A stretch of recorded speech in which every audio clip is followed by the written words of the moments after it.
ਅੰਗਰੇਜ਼ ਵੱਲੋਂ ਜਾਂ ਇੱਥੇ ਜਿਵੇਂ ਆਪਾਂ ਮਨਾ ਰਹੇ ਹਾਂ ਇਸ ਦਿਹਾੜੇ ਨੂੰ, ਹੈ ਨਾ, ਜਾਂ 84 'ਚ ਜੋ ਸਾਡੇ ਨਾਲ ਵਾਪਰਿਆ, ਇਹਨੂੰ ਜਿੱਥੇ ਹੱਕ ਤੇ ਹਕੂਕ ਦੀ ਗੱਲ ਹੋਵੇ, ਜਿੱਥੇ ਸੰਘਰਸ਼ੀ ਲੋਕ ਬੈਠੇ ਹੋਣ, ਉਹਨਾਂ ਸਾਰਿਆਂ ਨੂੰ ਇਹ ਸਾਨੂੰ ਦਿਹਾੜਾ ਤੇ ਇਹ ਹਫ਼ਤਾ ਮਨਾਉਣਾ ਚਾਹੀਦਾ। ਸ਼ਿਵ ਸੈਨਾ ਆਗੂ ਸੁਦੀਪ ਸੂਦੀ ਦਾ ਕਹਿਣਾ ਹੈ ਕਿ ਦੀਪ ਸਿੱਧੂ ਖਾਲਿਸਤਾਨ ਦੇ ਨਾਅਰੇ ਲਗਾ ਰਹੇ ਨੇ, ਦੀਪ ਸਿੱਧੂ ਖਾਲਿਸਤਾਨ ਦੀ ਮੰਗ ਕਰ ਰਹੇ ਨੇ। ਨਹੀਂ ਜੀ, ਦੇਖੋ ਮੈਂ ਤੁਹਾਨੂੰ ਇੱਕ ਗੱਲ ਦੱਸਦਾ, ਦੀਪ ਸਿੱਧੂ ਨੇ ਹਮੇਸ਼ਾ ਖੁਦ ਮੁਖਤਿਆਰੀ ਦੀ ਗੱਲ ਕੀਤੀ ਹੈ, ਫੈਡਰਲ ਢਾਂਚੇ ਦੀ ਗੱਲ ਕੀਤੀ ਹੈ, ਹੈ ਨਾ, ਸੈਂਟਰ ਸਟੇਟ ਰਿਲੇਸ਼ਨਸ਼ਿਪ ਨੂੰ ਰੀਡਿਫਾਈਨ ਕਰਨ ਦੀ ਗੱਲ ਕੀਤੀ ਹੈ।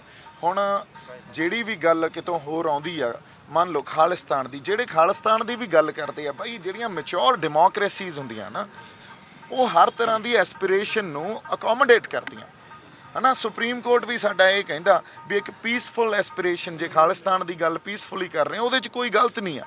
ਜੇ ਸੁਪਰੀਮ ਕੋਰਟ ਨਹੀਂ ਰੋਕ ਰਿਹਾ ਤਾਂ ਮੈਨੂੰ ਲੱਗਦਾ ਕੋਈ ਹੋਰ ਸਾਨੂੰ ਰੋਕੇ ਇਸ ਗੱਲ ਤੋਂ, ਕਿਉਂਕਿ ਲੋਕਾਂ ਦੀਆਂ ਭਾਵਨਾ ਬੜੀਆਂ ਹੋ ਸਕਦੀਆਂ ਇੱਕ ਡੈਮੋਕ੍ਰੇਸੀ 'ਚ। ਇਸ ਖਿੱਤੇ 'ਚ, ਇਸ ਦੇਸ਼ 'ਚ ਵੱਖ-ਵੱਖ ਤਰ੍ਹਾਂ ਦੀ ਕੌਮੀਅਤ ਜੁੜ ਕੇ ਇੱਕ ਯੂਨੀਅਨ ਪੈਦਾ ਕੀਤੀ ਗਈ ਹੈ, ਹੈ ਨਾ। ਇਤਿਹਾਸ ਨੂੰ ਆਪਾਂ ਸੈਂਸ ਆਫ ਹਿਸਟਰੀ ਨੂੰ ਆਪਦੇ ਅੰਦਰੋਂ ਹੀ ਭੁਲਾ ਦਈਏ। ਸੋ ਉਹਨਾਂ ਐਸਪੀਰੇਸ਼ਨਸ ਨੂੰ ਜੇ ਅਸੀਂ ਕਹਾਂਗੇ ਕੋਈ ਜਗ੍ਹਾ ਹੀ ਨਹੀਂ ਦਿੰਦੇ, ਫਿਰ ਤਾਂ ਸਾਡੀ ਡੈਮੋਕ੍ਰੇਸੀ ਜਾਂ ਸਾਡੀ ਮੈਚੋਰਿਟੀ 'ਚ ਕਮੀ ਆ। ਕਿ ਦੀਪ ਸਿੱਧੂ ਖਾਲਿਸਤਾਨ ਦੀ ਮੰਗ ਕਰਦੇ? ਬਾਈ ਜੀ ਨਹੀਂ, ਮੈਂ ਤੁਹਾਨੂੰ ਉਹੀ ਗੱਲ ਦੱਸ ਰਿਹਾ, ਦੀਪ ਸਿੱਧੂ ਤਾਂ ਫੈਡਰਲ ਢਾਂਚੇ ਦੀ ਗੱਲ ਕਰਦਾ ਜਦੋਂ ਵੀ ਕਰਦਾ ਜੀ। ਔਰ ਜਦੋਂ ਖਾਲਿਸਤਾਨ ਦੀ ਆਪਾਂ ਗੱਲ ਕਰੀਏ, ਖਾਲਿਸਤਾਨ ਦੀ ਜਿਹੜੇ ਬੰਦੇ ਸਾਡੇ ਮੰਗ ਕਰਦੇ ਆ ਉਹਨਾਂ ਦੀ ਗੱਲ ਵੀ ਸੁਣੋ।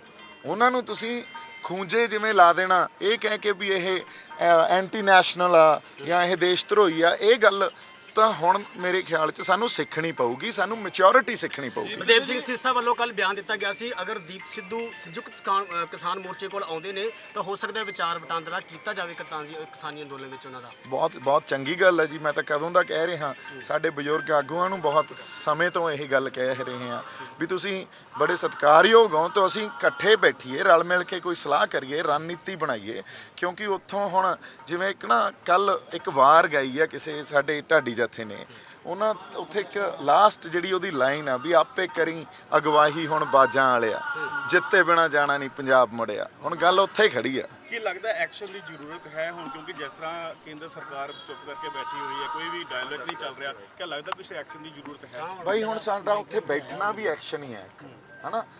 ਐਡਾ ਲੰਬਾ ਸਮਾਂ ਸੰਘਰਸ਼ ਨੂੰ ਹੋ ਗਿਆ, ਸਾਨੂੰ ਉੱਥੇ ਜਾਣਾ ਵੀ ਚਾਹੀਦਾ ਤੇ ਫਿਰ ਕੋਈ ਰਣਨੀਤੀ ਬਣਾ ਕੇ ਸਾਡੇ ਜਿਹੜੇ ਆਗੂ ਆ ਉਹਨਾਂ ਨੂੰ ਕੋਈ ਪਲਾਨ ਵੀ ਦੇਣਾ ਚਾਹੀਦਾ, ਕਿਉਂਕਿ ਸਰਕਾਰ ਨੇ ਅੱਜ ਨਾ ਕੱਲ ਇਸ ਗੱਲ ਤੇ ਆਉਣਾ ਹੀ ਆਉਣਾ। ਲੇਕਿਨ ਗੁਰਦਾਸਪੁਰ ਦੇ ਵਿੱਚ ਹੁਣ ਜੋ ਤੁਹਾਡੇ ਦੋਸਤ ਨੇ ਉਹਨਾਂ ਦੇ ਹੁਣ ਗੁੰਮਸ਼ੁਦਗੀ ਦੇ ਜਿਹੜੇ ਪੋਸਟਰ ਲੱਗਣੇ ਸ਼ੁਰੂ ਹੋ ਗਏ ਨੇ, ਕੀ ਲੱਗਦਾ ਹੈ ਕਿ ਇਹ ਢਾਹ ਲੱਗ ਰਹੀ ਹੈ ਇਸ ਟਾਈਮ ਪੋਲਿਟਿਕਸ ਨੂੰ ਵੀ, ਕਿਉਂਕਿ ਵੋਟ ਮੰਗਣ ਵਾਸਤੇ ਅਸੀਂ ਪਹੁੰਚ ਜਾਂਦੇ ਹਾਂ ਲੇਕਿਨ ਲੋਕਾਂ ਦੇ ਵਿੱਚ ਨਹੀਂ ਪਹੁੰਚ ਪਾਉਂਦੇ? ਦੇਖੋ ਗੱਲ ਉਹੀ ਆ, ਮੈਂ ਵੀ ਉਦੋਂ ਉਹਨਾਂ ਨੂੰ ਜਿਤਾਉਣ ਲਈ ਬੜੀਆਂ ਵੋਟਾਂ ਮੰਗੀਆਂ ਸੀ, ਹੈ ਨਾ, ਬੜਾ ਜ਼ੋਰ ਲਾਇਆ ਸੀ, ਪਰ ਗੱਲ ਉੱਥੇ ਹੀ ਆ ਕੇ ਖੜਦੀ ਆ ਵੀ ਜਦੋਂ ਲੋਕਾਂ ਦੇ ਹੱਕ ਤੇ ਹਕੂਕ ਤੇ ਗੱਲ ਆਉਂਦੀ ਆ, ਉਸ ਵੇਲੇ ਤੁਸੀਂ ਨਾਲ ਖੜਦੇ ਹੋ ਕਿ ਨਹੀਂ ਖੜਦੇ। ਤੁਹਾਨੂੰ ਜਿਤਾਇਆ ਇਸ ਕਰਕੇ ਜਾਂਦਾ ਨਾ ਵੀ ਲੋਕਾਂ ਦੀ ਆਵਾਜ਼ ਤੁਸੀਂ ਜਾਂ ਤਾਂ ਪਾਰਲੀਮੈਂਟ 'ਚ ਲੈ ਕੇ ਜਾਓਗੇ ਜਾਂ ਵਿਧਾਨ ਸਭਾ 'ਚ ਲੈ ਕੇ ਜਾਓਗੇ। ਜੇ ਤੁਸੀਂ ਨਹੀਂ ਲੈ ਕੇ ਜਾ ਰਹੇ ਤਾਂ ਕਿਤੇ ਨਾ ਕਿਤੇ ਤੁਸੀਂ ਆਪਦਾ ਜਿਹੜਾ ਅਸਲ ਮੌਲਿਕ ਫਰਜ਼ ਆ ਜਿੱਤਣ ਤੋਂ ਬਾਅਦ ਇੱਕ ਲੀਡਰ ਬਣ ਜਾਂਦੇ ਹੋ ਇੱਕ ਖਿੱਤੇ ਦੇ, ਉਹ ਨਹੀਂ ਨਿਭਾ ਰਹੇ।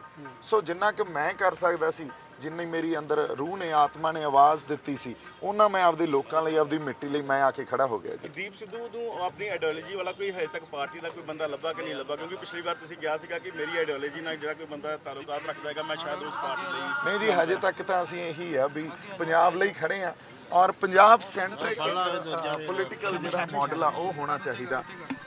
ਪੰਜਾਬ ਸੈਂਟਰਿਕ ਪੋਲੀਟੀਕਲ ਮਾਡਲ ਕਿਸੇ ਵੀ ਪਾਰਟੀ ਤੋਂ ਆਪਾਂ ਕਹੀਏ ਵੀ ਇੱਥੋਂ ਚਲਾ ਰਹੀ ਆ, ਕੋਈ ਨਹੀਂ ਚਲਾ ਰਹੀ। ਤੁਸੀਂ ਕਿਸੇ ਅਕ੍ਰੋਸ ਪੰਜਾਬ ਆਪਣੇ ਕੋਲੇ ਜਿੰਨੀਆਂ ਪੋਲੀਟੀਕਲ ਪਾਰਟੀਜ਼ ਆ ਦੇਖ ਲਓ, ਕੁਛ ਤਾਂ ਸੈਂਟਰ ਤੋਂ ਚੱਲਦੀਆਂ, ਉਹਨਾਂ ਨਾਲ ਜਾ ਕੇ ਖੜਨਾ ਤਾਂ ਕੋਈ ਮਤਲਬ ਹੀ ਨਹੀਂ, ਚਾਂਸ ਹੀ ਨਹੀਂ ਬਣਦਾ।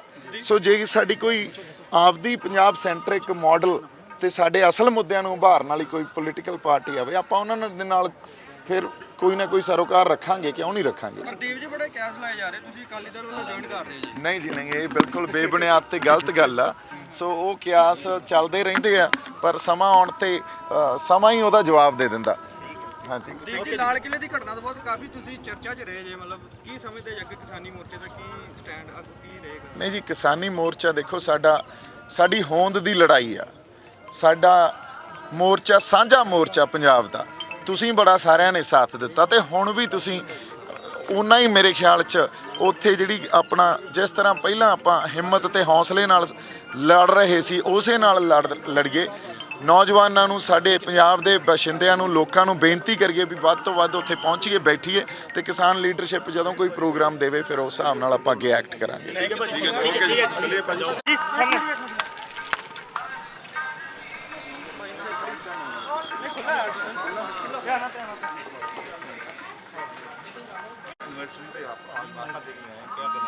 देखिए जी, आज जो 1984 में हुआ, जिस तरह सरकार ने उस टाइम हमारे पंजाब के ऊपर और हमारे उस जगह के ऊपर जो हमारा आत्मिक सोमा है ना, आके अटैक किया और हमारे जो यहाँ सिंह साहबान थे, यहाँ संत थे, उनको आपने देखा भी शहीद हो गए वो सब, है ना, अपने हक और हकूक़ और लोगों के हक और हकूक़ की बात करते हुए। सो उसी के लिए नतमस्तक होने आए हैं, श्री गुरु रामदास पातशाह के दरबार में नतमस्तक होने आए हैं। सर क्या कहना चाहेंगे, जैसे ब्लू स्टार यूनिवर्सिटी में अपना गुरु ग्रंथ साहब जी को खंडित किया गया था, हाँ जी, शोभित किया गया, क्या कहना चाहते हैं उसको आप यूनिवर्सिटी?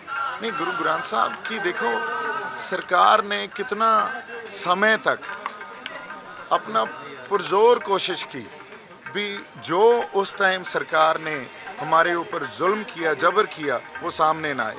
आज 37 साल बाद भी इतिहास अपने आप ये सच बोल रहा है और आप लोगों के सामने वो सब चीज़ें, वो सब घटनाएं और उन सब जिस तरह इमारत हमारी दरबार साहब की 300 गोलियां लगी, श्री गुरु ग्रंथ साहब घायल हुए, एक वो गोली सुखमी साहब की एक पन्ने पर जाके रुकी, और जो सब किया, जितनी शहीदियां हुई, जो बेदोषे और बेगुनाह हमारे बच्चों को, हमारी माताओं को और बहनों को, लोगों को मारा गया। So everything is coming forward now, this is what we need to understand. जो सच है, ट्रुथ है, वो कभी नहीं छुपता। अपने आप किसी टाइम एक कलेक्टिव कॉन्शियसनेस देखो कैसे पंजाब में पैदा हो गई है इस चीज़ को लेके। आज जाब्ते में रह के अब पीसफुली हम कैसे अपने आप को इस चीज़ से शिक्षा भी दे रहे हैं, हम प्रेरणा भी दे रहे हैं, हम अपने आप को सेध भी दे रहे हैं जो हमारे साथ उस टाइम हुआ, ताकि अब पंजाब को क्या सीखना है, क्या डायरेक्शन होनी चाहिए हमारी, कैसे हमें एके में रह के काम करना चाहिए। ये सब इसी घटना के बाद, उसी वर्तारे के बाद, या 1984 में जो कुछ हमारी कौम के ऊपर हुआ, उसी के बाद हम सीख के आगे बढ़ रहे हैं। सर 37 साल हो गए, अभी तक इंसाफ नहीं मिला, केस चल रहा है। हाँ जी। किसको दोषी मानती है सरकार, किसको मानती है? दोषी तो एक पॉलिटिकल सिस्टम है ना, और पॉलिटिकल सिस्टम ने जो इस देश के इंस्टीट्यूट्स हैं, उन इंस्टीट्यूट्स के ऊपर भी अपनी किसी न किसी तरह डोमिनेंस पैदा कर रखी है। इंसाफ लेने जाते हैं तो वो पॉलिटिकल सिस्टम और सरकार कोई भी हो, उस टाइम कांग्रेस थी, आज बीजेपी है, वही काम कर रहे हैं, है ना। सो पॉलिटिकल सिस्टम ही ऐसा बना हुआ है भी आप अपने हक की आवाज़ लगाएं तो सही। एक साइड हमारे जो रक्षा मंत्री हैं, वो देखिए सिख बटालियन को आप उनको झूलते निशान रहे पंथ महाराज के, या राज करेगा खालसा, देग तेग फतेह, पंथ की जीत, ये नारा वहाँ बुलंद करने के लिए बोलते हैं बॉर्डर्स पे। पर वही नारा जब हम अपने हक लेने के लिए, आज हमारा किसान आंदोलन चल रहा है, वहाँ बुलंद करते हैं, तो आपको एंटी नेशनल या किसी और ठप्पे लगा दिए जाते हैं, आपको वो टैग लगा दिए जाते हैं।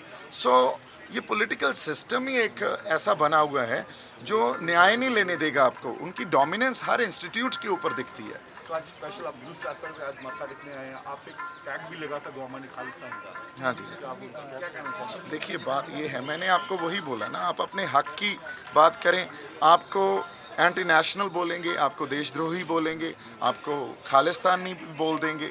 बात ये है भी किसी भी तरह की एस्पिरेशन, सुप्रीम कोर्ट ये बोलता है भी अगर पीसफुल एस्पिरेशन हो, चाहे वो खालिस्तान हो, उसको भी स्पेस होनी चाहिए इस डेमोक्रेसी में।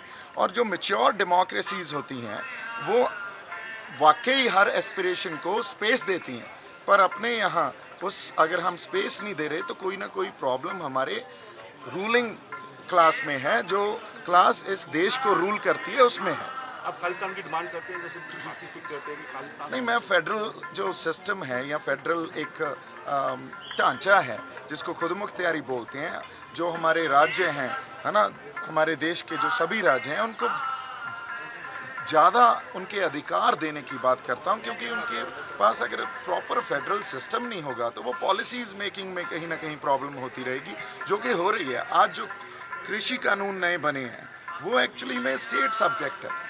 उस स्टेट सब्जेक्ट को सेंट्रल गवर्नमेंट अपने हाथ में लेके बना रही है, तो उसी से तनाव और टकराव पैदा हुआ है ना। सो जब तक हम अपने फेडरल सिस्टम के ऊपर वापस नहीं आएंगे और वो सब अधिकार जो स्टेट्स के पास होने चाहिए उनको नहीं देंगे, तो प्रॉब्लम बड़ी हमारी ग्रेव और सीरियस होती रहे। कल सुख मास निकाला गया, फेडरल हाँ जी, खालिस्तान डे मनाना चाहिए आज के दिन पे, आपका क्या कहना है? देखिए मैं आपको अभी क्लियर कर चुका हूँ। अगर सुप्रीम कोर्ट भी ये बोलता है भी पीसफुल एस्पिरेशन को स्पेस देनी चाहिए, तो पीसफुल एस्पिरेशन को स्पेस दे ना।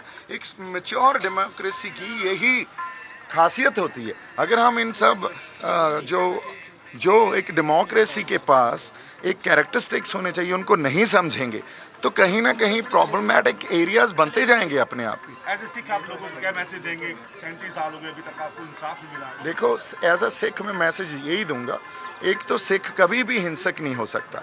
सिख के मनों में, उनके दिलों में कभी हिंसा नहीं हो सकती। तो हम एक तो पीसफुल रहें, जाब्ते में रहें, और एक साझीवालता, आपसी प्यार और सांझ का संदेश देते रहें, यही मैसेज है। लास्ट क्वेश्चन सर, आप स्पेशल आज यहाँ माता खाली लूसर एनिवर्सरी में ही आए हैं माता को? हाँ जी, लूसर एनिवर्सरी को ही माता की? हाँ जी, हाँ जी। आज क्योंकि हम अपना शहीदी सप्ताह मना रहे हैं, शहीदी हफ्ता मना रहे हैं, उसके लिए बहुत संगत यहाँ नतमस्तक होने आई है, और इसीलिए मैंने आपको बोला है उससे हमें प्रेरणा और सेध लेनी है, तो वही एक कोशिश है। Thank you.